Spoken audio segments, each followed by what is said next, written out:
the way we need to think about this is information is going to come in stages. And there's been almost a sort of a narrative in the U.S. that for this crisis that the Fed and that fiscal policy from the government were there to actually boost markets. And I actually don't think that's the case. This is a crisis unlike we've seen before, and societies are really slow to adjust risk models. People and individuals and corporations can adjust risk models without experience. Societies don't really do that well. So I think what this means is they needed the experience to react to a health crisis. What they had the experience for was a financial crisis, and they were very, very quick to react to prevent illiquidity turning into catastrophe, turning into insolvency, et cetera, so far. And it's probably saved the market. But what the idea there is to put a floor under it so that market participants can figure out what companies and securities are worth.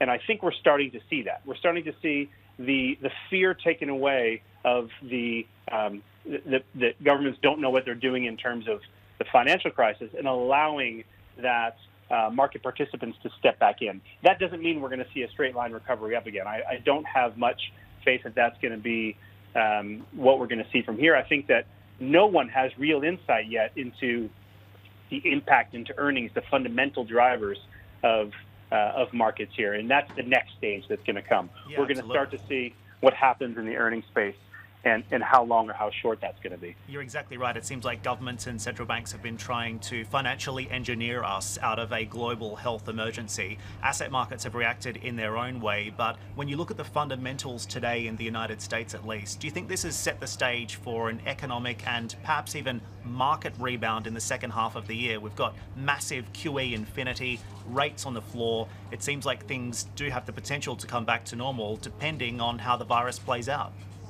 Yes, I think that this is what we have to remember. It's a supply and a demand destruction at the same time, which again, it doesn't allow price to be the element that brings us out of either supply or demand issues, because they're both happening at the same time.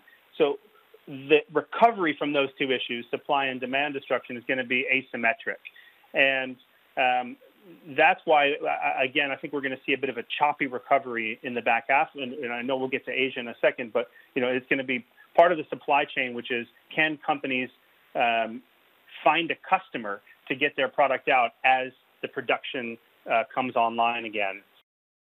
Hi, I'm Emily Tan, and thanks for watching CNBC. You can check out more of our videos by clicking on the boxes on the screen, and don't forget to subscribe to the channel for more. Thanks for watching.